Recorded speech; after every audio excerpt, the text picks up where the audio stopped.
Dear students, platform of learning YouTube channel पर हम इस वीडियो में 7th क्लास की गणित सब्जेक्ट की वर्कशीट नंबर 6 को सॉल्यूशन के साथ एक्सप्लेन करने जा रहे हैं। वीडियो को पूरा ज़रूर देखें और अगर आपने अभी तक चैनल को सब्सक्राइब नहीं किया है तो इसे सब्सक्राइब ज़रूर कीजिए। स्टार्ट करते हैं वर्कशीट नंबर 6। पूर्णांकों के गुणन के गुण। यहाँ पर हमारे पास पूर्णांकों के गुणन के गुण बताए गए हैं। पूर्णांक का मतलब होता है कोई भी नंबर, चाहे वह माइनस का हो या प्लस का हो या फिर ज़ीरो हो, सभी नंबर पूर्णांक कहलाते हैं। और गुणन का मतलब होता है गुना। तो यहाँ पर हमें पूर्णांकों के गुना के कुछ गुण बताए गए हैं, चलिए उन्हें पढ़ते हैं। पहला है गुणन के अंतर्गत संवर्त। सभी पूर्णांकों a और b के लिए a गुना b एक पूर्णांक होता है। उदाहरण के लिए देखिए, जैसे 7 गुना -4 बराबर है -28। यहाँ पर 7 भी पूर्णांक है, -4 भी पूर्णांक है और इन दोनों की गुना जो आई है -28 वह भी एक पूर्णांक है। दूसरा है क्रम विनिमयता। किन्हीं दो पूर्णांकों a और b के लिए a गुना b बराबर है b गुना a। यदि हम a गुना b करें या हम b गुना a करें तो हमारे पास आंसर बराबर आएगा।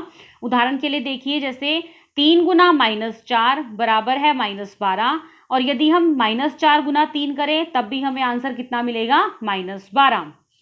तीसरा गुण है शून्य से गुना। यदि हम किसी भी पूर्णांक को शून्य से गुना करते हैं, किसी भी पूर्णांक a के लिए a गुना 0 बराबर है 0।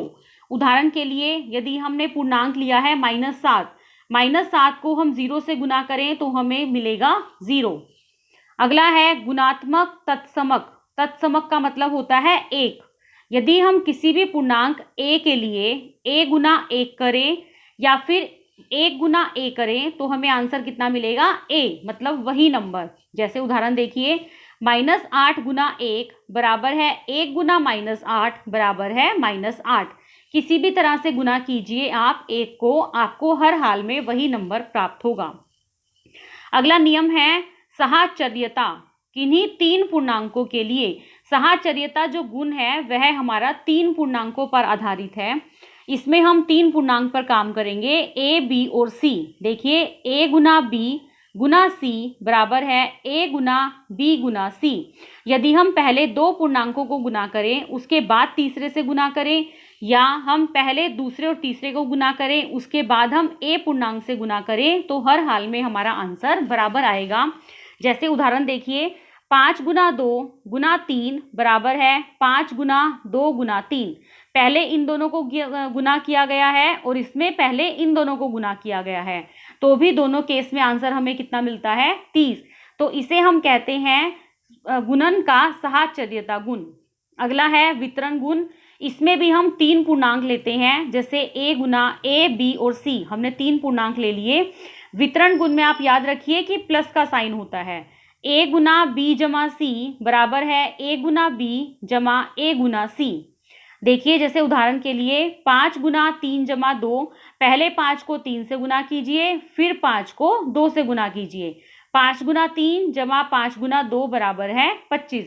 तो यह गुणन का वितरण गुण कहलाता है। आगे देखिए, अभ्यास के लिए कुछ क्वेश्चन दिए गए हैं आपको। चलिए, कथन 1 में -15 गुना 17 बराबर है -255। -15 और 17 दोनों पूर्णांक हैं तथा -255 भी पूर्णांक होगा। यहाँ पर आपको पूर्णांक लिखना है क्योंकि हमें पता है ये दोनों पूर्णांक है, यह भी एक पूर्णांक है। अगर ये आपको याद हो तो यह गुणन का कौन सा नियम था, कौन सा गुण था, गुणन के अंतर्गत संवर्त, जिसमें हम 2 पूर्णांकों को गुना करते हैं तो हमें तीसरा भी पूर्णांक प्राप्त होता है। अगला है 12 गुना -35 बराबर है -420 या फिर -35 गुना 12 बराबर है -420। तो यह गुणन का क्रम विनिमयता गुना कहलाता है। इसमें हम यदि पहले 2 नंबर को गुना करें या दोनों नंबर को उल्टा करके गुना करें तब भी हमें आंसर सेम मिलता है। तो यह गुणन का क्रम विनिमयता गुण है। अगला है -25 गुना 1। इसमें 1 से गुना किया गया है, जैसे 1 गुना 17 बराबर है 17। तो यह गुणात्मक तत्समक कहलाता है। तत्समक का मतलब होता है 1 से गुना करना। जीरो गुना 71 बराबर है 0, यहाँ पर 0 लिखिए। 23 गुना 0 बराबर है 0। देखिए यहाँ पर भी 0 से गुना किया गया है, यहाँ पर भी 0 से गुना किया गया है, तो इसे हम कहते हैं शून्य से गुना नियम। अगला है 10 गुना -3 गुना 12 बराबर है -360। 10 गुना -3 गुना 12 बराबर है -360। देखिए इसमें पहले इन दोनों नंबर को गुना किया गया है, इसमें पहले इन दोनों नंबर को गुना किया गया है, तब भी आंसर आपको दोनों केस में -360 प्राप्त हो रहा है। यहाँ पर आपके पास 3 पूर्णांक दिए गए हैं, पहला है 10, दूसरा पूर्णांक है -3 और तीसरा पूर्णांक है 12। तो यह गुणन का साहचर्यता गुण कहलाता है। अगला है 5 गुना 3 जमा 2। इसको हम पहले 5 को 3 से गुना करेंगे, फिर हम 5 को 2 से गुना करेंगे। देखिए 15 गुना 6 जमा 15 गुना 4 बराबर है 150।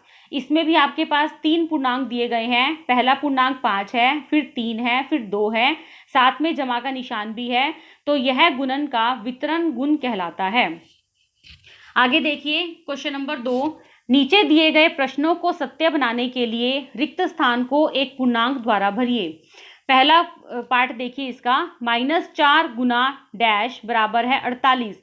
हमें पता है यदि हम -4 को -12 से गुना करेंगे तभी हमें 48 प्राप्त होगा, क्योंकि यदि हम 2 माइनस के निशानों को गुना करते हैं तो वह प्लस हो जाते हैं और 12 चौके 48 होता है। दूसरा क्वेश्चन, 26 गुना -48 जमा -48 गुना 36। देखिए यहाँ पर -48 है, यहाँ पर भी -48 है, तो -48 को आप कॉमन निकाल सकते हैं। उसके बाद अंदर आपके पास बचेगा 26 गुना -36 जो कि -10 आएगा। -10 को -48 से गुना करोगे तो 480 आएगा। तीसरा, 8 गुना -9 बराबर है 8 नीम 72 -72। 7 गुना 50 -2, 50 -2 48, 48 को 7 से गुना कीजिए 336। अगला देखिए क्वेश्चन नंबर 3, 10 प्रश्नों के एक टेस्ट में प्रत्येक सही उत्तर के लिए 5 अंक दिए जाते हैं और प्रत्येक गलत उत्तर के लिए -2 अंक काट दिए जाते हैं और प्रयत्न नहीं किए गए प्रश्नों के लिए 0 दिया जाता है। यदि रमा ने 6 सही प्रश्न और 3 गलत प्रश्न और आखिरी प्रश्न नहीं किया है तो उसको कुल कितने नंबर प्राप्त हुए। देखिए उसने सही प्रश्न कितने किए हैं 6, गलत प्रश्न कितने किए हैं 3 और उत्तर कितने प्रश्नों का नहीं दिया है 1, क्योंकि टोटल क्वेश्चन कितने हैं आपके टेस्ट में 10 प्रश्न हैं, 10 में से उसने 6 सही दिए हैं, 3 गलत दिए हैं, 6 और 3 9 और 1 का उसने आंसर नहीं दिया, मतलब टेस्ट में क्वेश्चन छोड़ दिया है। अब देखिए सही प्रश्नों के लिए 5 अंक मिले, इसका मतलब 6 पंजे 30 नंबर उसे मिल गए। गलत प्रश्नों के लिए 2 नंबर कट गए, इसका मतलब 3 गुना -2 बराबर है -6 और जिसका उसने आंसर नहीं दिया उसके लिए उसे 0 नंबर मिले, मतलब 1 गुना 0 बराबर है 0 अंक। तो कुल कितने अंक प्राप्त होंगे उसे 30 जमा -6 जमा 0, तो ये बनेगा 24 अंक। तो उसको प्रश्न पत्र में टोटल 24 अंक प्राप्त होंगे। तो स्टूडेंट्स ये है हमारी वर्कशीट का पूरा सॉल्यूशन। उम्मीद है आपको ये वर्कशीट अच्छे से समझ में आ गई होगी। फिर भी यदि आपको कोई डाउट है या कोई क्वेरी है तो वीडियो के कमेंट सेक्शन में ज़रूर पूछिए, मैं आपके कमेंट्स का जल्दी से जल्दी रिप्लाई करने की कोशिश करूँगी। वीडियो को लाइक और अपने फ्रेंड के साथ शेयर ज़रूर कीजिए। Thanks for watching, have a nice day.